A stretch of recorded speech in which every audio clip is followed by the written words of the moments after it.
For the past decade, I've been teaching Jewish history at Touro College, various topics in art history, American Jewish history, Israeli history, and I've also worked at different Jewish newspapers in the New York region. I feel the time has come for me to share some of the history and culture of overlooked Jewish communities that I've taught in my class and that I hope to teach in future classes. Because when we look at a map of the old Jewish world, the old world, we see different colors, mostly Ashkenazim, but also Sephardi, Mizrahi Jews, and various independent groups with their own unique history, like Ethiopian Jews, the recent converts in Uganda, and a few other places. You can see that Jews don't all come in the same color, come in many colors, clothing, languages, and approaches towards the Jewish religion. We think often of largest Jewish populations being Ashkenazim, and 2/3 of the world's Jews are Ashkenazim. Within the former Soviet Union, 90% of the Jews were Ashkenazim. And mostly they lived in the Pale of Settlement. This large sort of like reservation created in the late 18th century where Jews were allowed to live legally, comprising mostly of Lithuania, a little bit of Latvia, Poland, Belarus, Ukraine, Moldova. But even within this area, there were various legal restrictions on the Jews of where they could live, what professions they could practice, how much taxes they had to pay. My own ancestors for centuries lived in Belarus and also in Moldova. But then there are also various non-Ashkenazi communities that lived within the European part of the Russian Empire and former Soviet Union, one famous group being the Karaites, followers of written Jewish law, but not the oral Jewish law, most famously in Crimea, as you can see with this fancy synagogue, and in Trakai in Lithuania, as you can see with this fancy synagogue.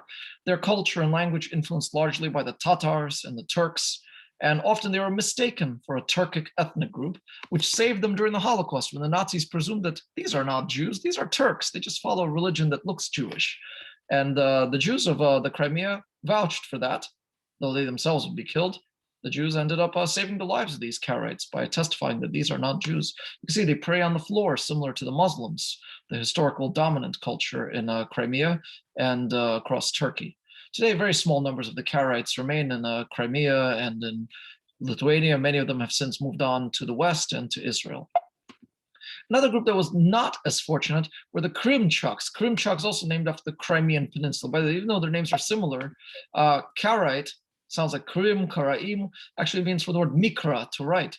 But the Krimchuks, their name comes from Krim, the Russian word for Crimea. These are rabbinical Jews who follow rabbinical Judaism, but also are closely related to Turkic Tatar culture and religion in their language and in their songs and the way they spoke and the way they prayed.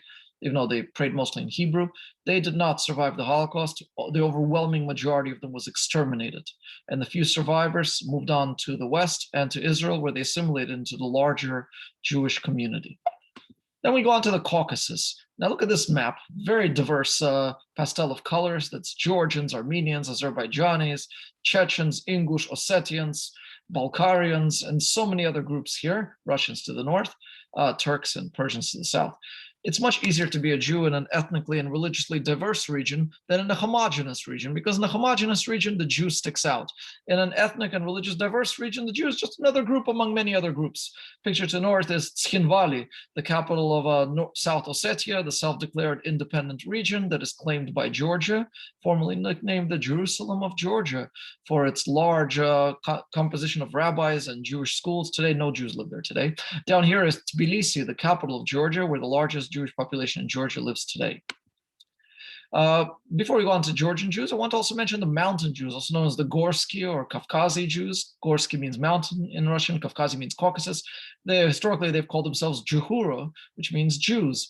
Largest population of them today lives in Israel, also a very large community in Brooklyn, as you can see down here, and also in Israel. Most books about mountain Jews also have been written in Russian and in Hebrew, but hopefully as the community in Brooklyn continues to develop itself, not just with a YouTube presence, but also when it comes to translations, we'll see more works on the Caucasian Jews in English. Now on to Georgian Jews. I was able to find one book on Georgian Jews in English, but most books on Georgian Jews are in Hebrew, also in Georgian, also in Russian, but not so much in English. I was able to find one video on YouTube that's in Russian, but with English subtitles from Chabad. Here it is. Actually, I found it already. Here it is. Lubavitcher Rebbe, the last Lubavitcher Rebbe, Rabbi Menachem Mendel Schneerson, who died in 1994, the seventh and last Lubavitcher Rebbe. Давид из Грузии, куда он исчез.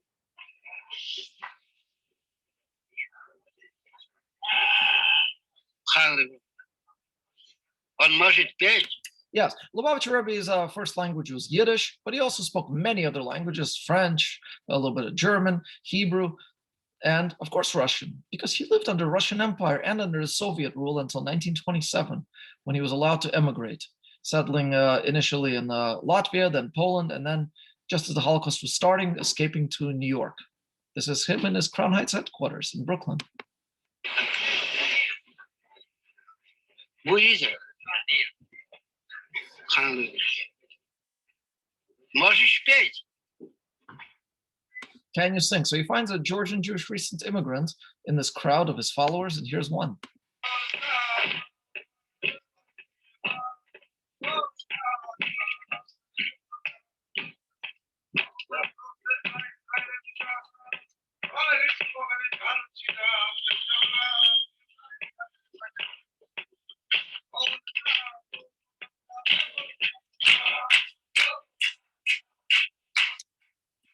And I should mention that the Chabad presence in Georgia goes back a long way. Even though we think of Chabad as a global movement only starting in the 1950s, Chabad has been sending shluchim or emissaries to the Caucasus and Central Asia, going back to the time of the fifth Rebbe. The first Chabad emissary in the Caucasus arrived there in 1916. And Chabad's goal is to get non-affiliated Jews to be more affiliated, to make them more religious, return to their roots, not necessarily to become Chabadniks, though if some Jews do become Chabadniks, that's fine too. But largely it's about bringing them back to their heritage and their roots.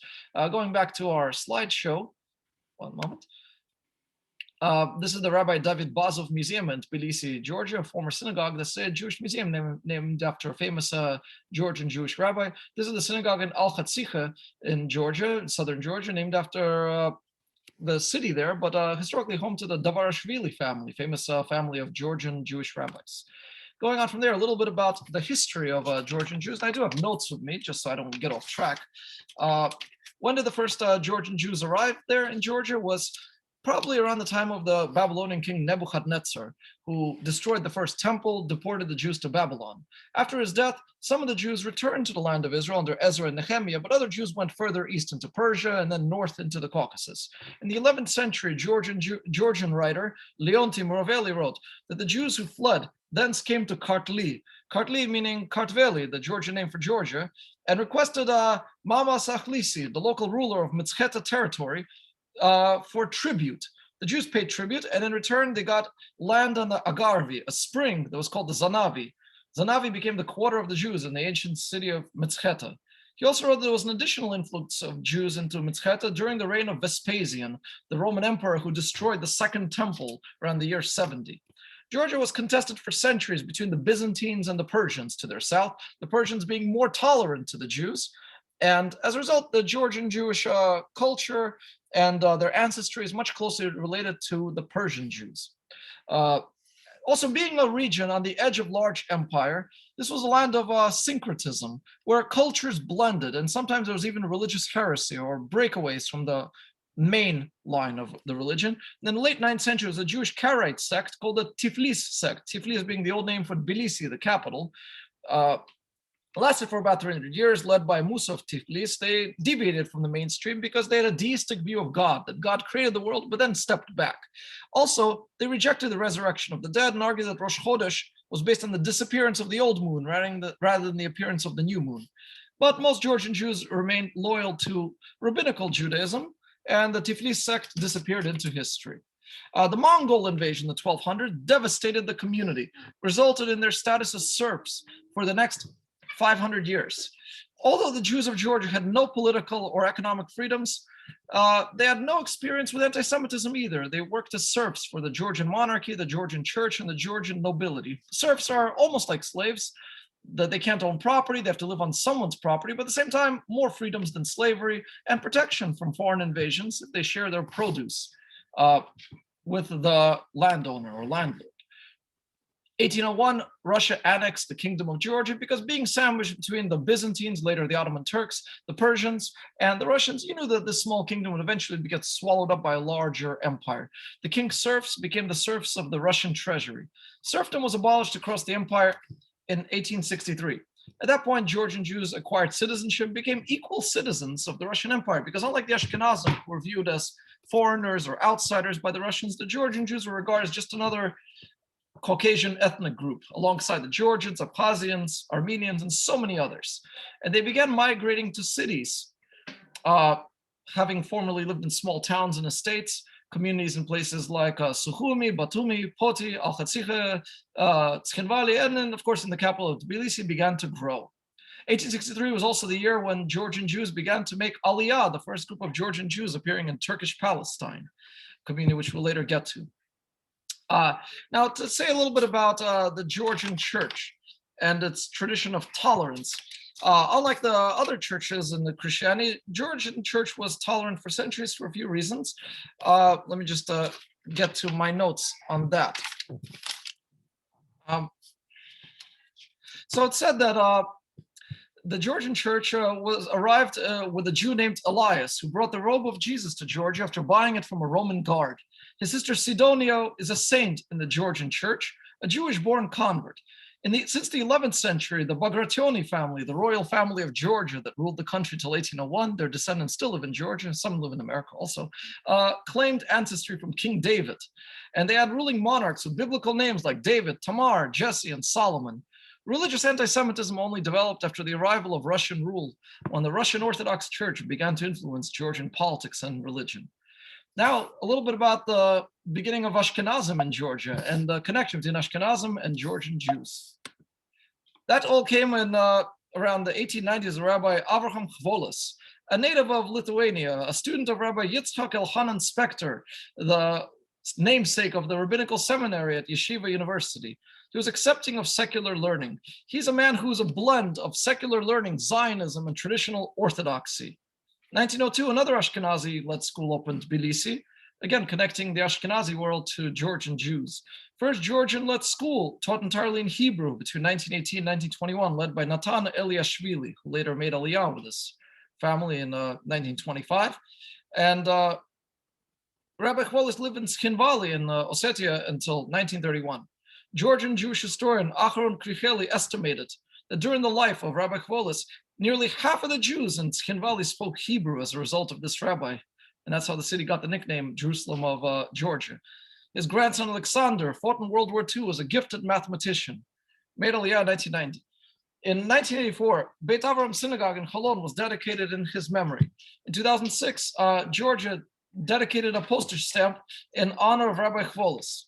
The first book published in Israel by a Georgian Jew was in 1892, Sefer HaChinuch HaNe'arim, Book of Education for Adolescents, written in Georgian with Hebrew letters by Simon Reginashvili.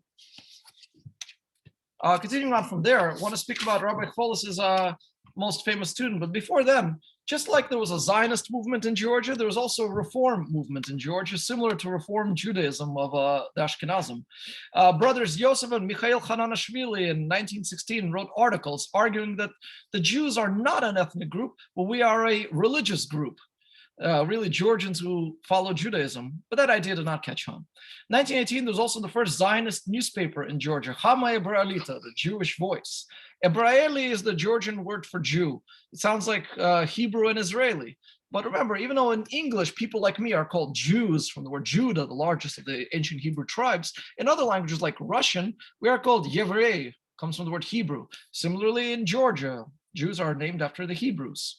The Hama Ebraelita, published by Shlomo Tzitziashvili, among its writers are Rabbi David Bazov and his son Herzl Bazov, Natan Eliashvili, and Ben-Zion Aligolashvili. The paper appeared for 8 months, bi-weekly, had a huge readership, but then folded. Because 1918 was the period of the Russian Civil War, huge instability, as Georgia was contested between Russian monarchists, Georgian nationalists, and the Bolsheviks, who sought to restore the old Russian Empire under communist rule.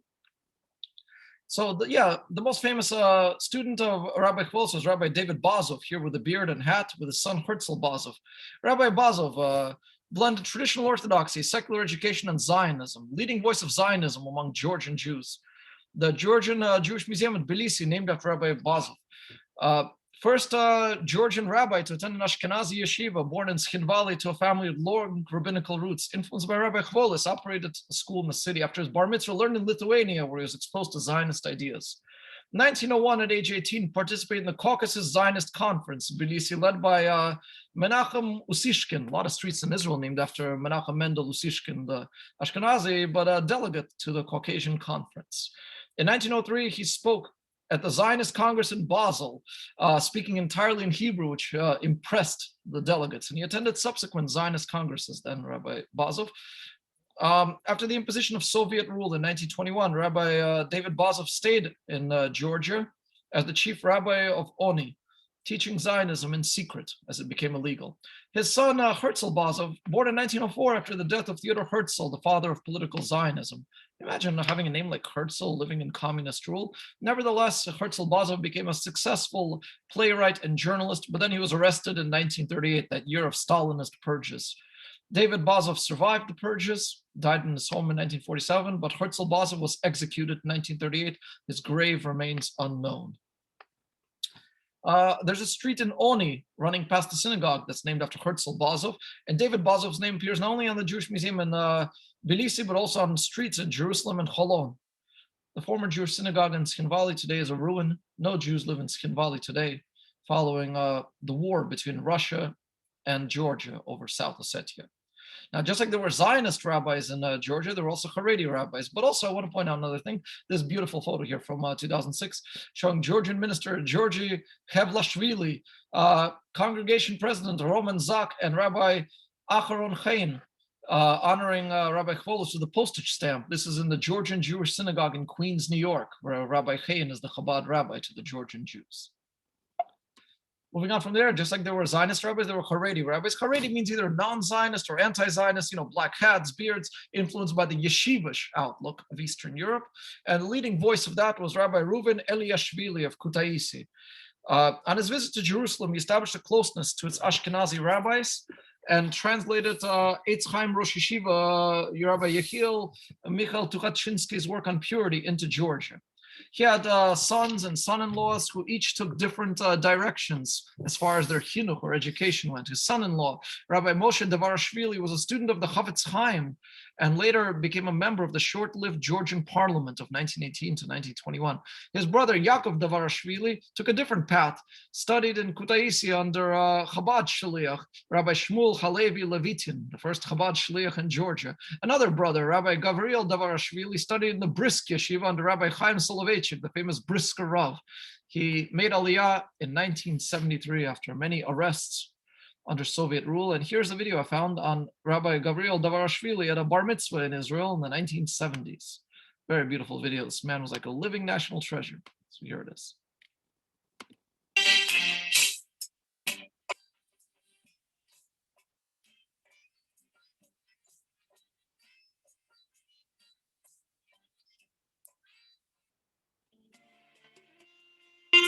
That's him with his brothers.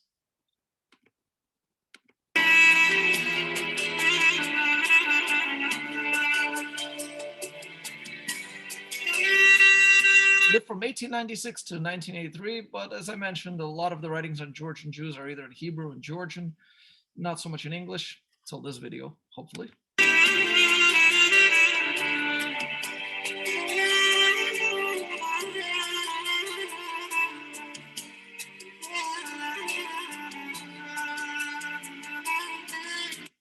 So that's one article, and then it shows him some photos of him from his life. And here he is at a bar mitzvah.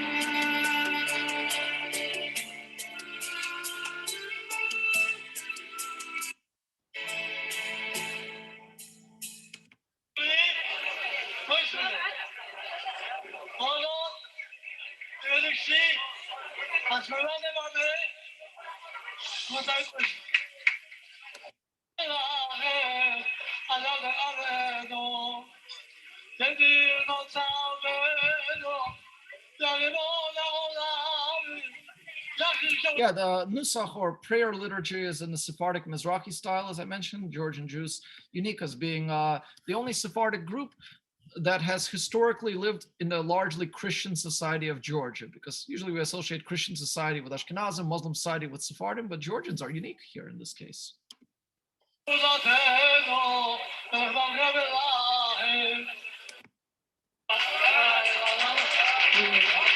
Yeah, the speech is mostly in Georgian with a little bit of Hebrew. So that was Rabbi Gavriel Davarashvili. Another rabbi of this time period worth mentioning is Rabbi Yitzrael Babalikashvili, also a student of Rabbi Levitin of Chabad. He was so much inspired by Chabad that he later moved to Roston-on-Don in southern Russia in the 1920s, where he studied in the underground Tomchei Tmimim Yeshiva of Chabad, then moved back to Georgia, was arrested 3 times during the Stalinist period, surviving each time under terrible conditions, and lived in Tbilisi as the rabbi of Tbilisi into the 1970s. His wife Malka, 2 daughters, made Aliyah in 1990 to Israel, where the family continues. He also had 2 sons, but they both died in Georgia. Most famous of his sons, by this a letter written from the father to the son in Hebrew, knows the Nekudot for pronunciation, was Nisan Babalikashvili, a linguist who translated Persian and Hebrew works into Georgian. In 1974, was invited to an academic conference in Georgia, but after that, when he returned to Soviet Union, was never allowed again to visit Israel, became a refusnik, and participated in all kinds of secret Hebrew teachings and Zionist work. Died in 1986. This is the elaborate monument to Nisan Babalikashvili in the cemetery in Tbilisi. Also had a daughter who played the piano. That's his wife Malka, the matriarch of the family who made Aliyah. And this is a writing about from Nisan Babalikashvili, written 60 years after his birthday in 1999 in Tel Aviv by Georgian Jews. International and Israeli unity of repatriates from Georgia on the 100 years of Israel Babalikashvili's birth and 60 years after birth of his son. So the rabbi was 40 when his son Nisan was born. And you can see here another display of famous Georgian Jewish rabbis at the Rabbi David Bazov Museum in Tbilisi. So yeah, every community has its Gedolim, but unfortunately the problem with the Mizrahi communities like the Georgian Jews, Mountain Jews, Bukharian Jews, Persian Jews is most of their history is oral, passed down by word of mouth rather than written down. Most of their books are not really academic in the Western sense. You don't see footnotes, citations, references, table of contents, which is why maybe they're not always taken as seriously. But again, as the community develops in the West, hopefully their books will be in English and more developed with sources and citations so that academia will take them as seriously as they do the history of Sephardic and Ashkenazi Jews. So this is the Rabbi David Bazov Museum. Now we get to World War II. During World War II, the Nazi front line approached the border of Georgia, up to the foothills of the Caucasus, where Nazi Alpine troops were preparing to invade the Caucasus. They were aiming to get to the oil fields of Baku in Azerbaijan to power their war machine, but also to get towards the Middle East, where there were Nazi sympathizers in Iran and Iraq and across the Arab world. Most famously in 1941, when there was a pro-Nazi uprising in Baghdad that killed many Jews. And what stood in the way, besides the Caucasus Mountains, were Georgian Jews in the Red Army. They volunteered in large numbers, not just because of Soviet patriotism, but also knowing what the Nazis were doing to the Jews and to avenge the death of the Jews. 1942 is when the front line appeared on the border of the Caucasus. And some of the heroes of this military struggle included Shmuel Aronishvili. He was protected by his comrades when he was captured by the Nazis. They told the Nazis, he's not a Jew, he's just another Georgian, because Nazis were not familiar with last names ending in Shvili. He then passed himself, but then he was betrayed by another comrade. He's a Jew, kill him. He argued, he's not a Jew, I'm an Ajarian, a Muslim Georgian, because Ajarians practice circumcision, just like the Jews, and he survived the war. Another one was Kimanuel, or Emmanuel Davidashvili, injured in combat, returned home, later became an outspoken refusnik, or activist for Soviet Jews and the right to make Aliyah. Another one was Yosef Moshiashvili, a decorated medic during the war, but he was also captured by the Nazis, passed himself off as a Georgian, and survived. But any Soviet soldier who was captured by the Germans and survived the war would be punished by Stalin after the war because they managed to survive instead of fighting to the death. He was sentenced to the Gulag prison, but survived, Yosef Moshiashvili. Another heroic example is Alexei Sepiashvili, captured by the Germans, passed himself off as an ethnic Georgian, escaped, joined the Yugoslav partisans led by Joseph Broz Tito. For his participation in the Titoist resistance against the Germans, the Soviets forgave him for being a German captive. So he was not sentenced to the Gulag. But then in 1948, Tito and Stalin had a falling out. And Sepiashvili was accused of being a Titoist agent, sentenced to the Arctic Gulag camp, where he survived. Going on from there, there's a story of Georgian Jews in France. Yes, in France, because after the Bolshevik Revolution, a small community of middle class and merchant Georgian Jews who wanted to survive economic persecution fled to Western Europe, just like there was a community of Bukharian Jews there. Similar to the story of Iranian diplomat Abdul Hussein Sardari, who protected Bukharian, Afghan, and Persian Jews from the Holocaust in Paris, there was a German intelligence agent, Mikhail Kedia, a leader of the emigre Georgian community in Paris. He was nicknamed the Georgian Schindler. Working together with a Jewish leader, Yosef Eligulashvili, the finance minister in the short-lived Georgian Republic, he protected Georgian Jews from being identified as Jews. Another person involved in this effort was Gibi Gabliani, here in a Nazi uniform, who identified 243 families saved by Kedia and Eligulashvili from the Holocaust. Anybody with the last name ending with Shvili or Idze was declared a non-Jew, an ethnic Georgian, and survived the war. Now, a little bit on the post-war Zionism. Emanuel Davidashvili was not an ordained rabbi, but a knowledgeable man known as a Chacham in Tbilisi, led religious activities. During the war, Stalin allowed some measure of religious freedom among the Soviet citizens to demonstrate patriotism and how different they are from the Nazis. But after the war, Stalin started to crack down on religion again. Nevertheless, it was an ambivalent period where there was material success, but at the same time, religious persecution. Among the examples of cultural flowering during this ambivalent period after the death of Stalin included Moshe Danilashvili, translated the Yiddish play Dibuk into Georgian, Georgi Huhashvili, playwright and poet, Rosa Davidashvili, ethnologist, children's book author, Shalom Michalashvili, historian, Yosef Kuchishvili, translated historical novels on Jewish history into Georgian, including the works of Shalom Aleichem, and Aaron Kricheli, translating the works of Shalom Aleichem and Leon Feuchtwanger into Georgian. During Stalin's last 5 years in power, 4 synagogues in Tbilisi were closed. The one in Sikhin Valley was abandoned. The synagogue in Al-Khatsikha became a cinema. In May 1953, after Stalin's death, Emanuel Davidashvili went to Rostov-on-Don, obtained a replacement Sefer Torah for the synagogue in Tbilisi. 1955, most synagogues were restored to the community.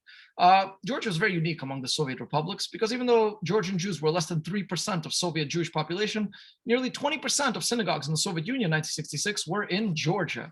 Nevertheless, Georgian Jews wanted more freedoms, and they wanted the ability to emigrate and reconnect to Israel. In August 26, 1969,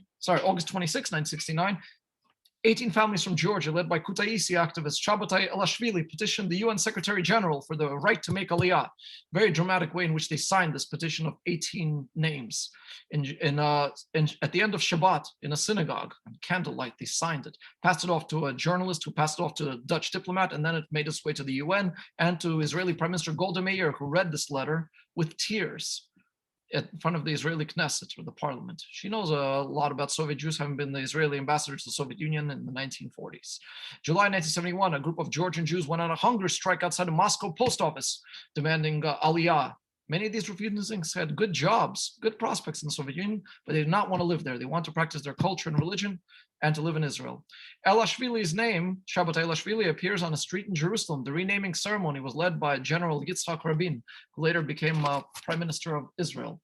So in 1971, 1973, 16,000 Georgian Jews immigrated from the Soviet Union to Israel. There's a New York Times article in 1973 about that, mentioning how they came to the Holy Land expecting religion. They found a mostly secular society. But gradually they rebuilt their community in Israel, built their own synagogues. They lived mostly in the coastal cities where other Soviet Jews lived, like Holon, Ashdod, or Yehuda, Ashkelon. Today, a majority of Georgian Jews live in Israel, alongside other Russian-speaking Jews, but there are also smaller communities today in St. Petersburg and Moscow, where they work closely with the Chabad and the Bukharian communities. They also live in Antwerp, Vienna, and in Azerbaijan. In 1999, Yitzhak Gagula, or Gagulashvili, was elected to the Knesset on the Shas list, the religious Sephardic party, serving through 2003. Also, even more famously, was Tzipi Chotoveli, right here, who later became an Israeli foreign minister, a diplomat to the United Kingdom at this time, born in the 1970s as a daughter of Georgian Jewish immigrants, a religious Zionist Jew. So here you have a picture of Yitzhak Gagula in his suit. He was a lawyer by profession. Tzipi Chotoveli, also a lawyer by profession. And this is Eliashvili Square with Yitzhak Rabin. In Jerusalem, you also find Shota Rustaveli Street, a famous 11th century Georgian poet, not a Jew, buried at the Monastery of the Cross in Jerusalem. He was an advisor to Queen Tamar, held in very high regard by Georgians as a national hero, and in very high regard by the Jews. That's why you have a Shota Rustaveli Street in Jerusalem. By the way, there's also an earlier Georgian Jewish community in Jerusalem that was established in the 1920s, living next to the Damascus Gate in the Christian quarter of the Old City. But the 1929 riots resulted in the destruction of Jewish homes there, alongside with the destruction of Jewish homes in Hebron, in Gaza, in Silwan, in Sheikh Jarrah. So today, you know, when you hear of Jewish organizations like Ateret Kohanim reclaiming Jewish properties in mostly Muslim neighborhoods, these are not really Zionist settlements. These are reclaiming of Jewish properties going back to a much earlier time, before they were destroyed, 1929 and 1948. One of the examples of that time period was Simon Tov Gane, born in the 1920s in the old city of Jerusalem. He fought in the British army during World War II, then the Irgun against the British, and then the Israeli army in 1948, lost both of his legs, but trained himself as a carpenter and a taxi driver, becoming a contractor to the Israeli army. He married in 1950 without his legs, had 3 children, and then volunteered in the 6-day war, became a building contractor on the Israeli military bases there, died in 1968, accidental explosion. So Simon Tov Gane, another heroic man, and I believe there's a square named after him. I forgot if it's Holon or no, in Ramat Gan. Yeah, in Ramat Gan. Shota Rustaveli, I mentioned, Georgia's national writer and poet, and the Monastery of the Cross in Jerusalem, the only surviving portrait of Shota Rustaveli, and there's this garden named after him in Holon. First Georgian Jewish family arrived in New York in 1970, settling in Queens, where the community would grow. Let's see if I have any slides on that. No, not here. That'll be later. But continuing on from there, today in Georgia, the community is very small, dwindling, shrunken by the civil war in 1991 between President Gamsahudi and President Edvard Shevardnadze, and then the 2008 war between Russia and Georgia over South Ossetia. But nevertheless, here's a Tariq Zaidi's a photo essay in 2017 in Vice magazine, showing a mostly elderly community, but still very much alive, and with ceremonies and customs going on in Georgia, even as the cemeteries get overgrown. Another person I wanted to mention was the fact that there was a Georgian member of parliament in the 1990s, Jamal Agiashvili, a president of the World Congress of Georgian Jews. Just like there's a World Congress of Mountain Jews and the World Congress of Bukharian Jews, there's a World Congress of Georgian Jews. Died, I think, somewhere early 2010s. Another famous Georgian Jewish philanthropist and community leader was Timur Sapirashvili, immigrated to New York. Here he is smiling with a Donald. Here he is with some Chabadniks, including with Lev Levayev, the wealthiest Bukharian Jew in the world. Very much a big supporter of the New York community until his death in 2014 at age 67. And a big supporter of Georgian Jewish communities worldwide. Timur Sapir made his wealth in real estate. New York today has the only Georgian Jewish synagogue in the West, located in Forest Hills, Queens, and also Marani, the only kosher Georgian Jewish restaurant in the West. So that can be found there. Going on from here, a little bit more to say about Georgian Jews. I want to point out that you could also find a video on Georgian Jewish history that was filmed by the Young Israel of Fort Lee with Nana Yenukashvili. And the Jewish Virtual Library has a website called a Virtual Tour of Georgian Jews, and the Jewish Museum and Tolerance Center in Moscow has a long video in Russian about Georgian Jews by Yulia Oreshina. So I hope you enjoyed this video, and I hope to make more videos on all the different unique Jewish communities around the world. Thank you very much.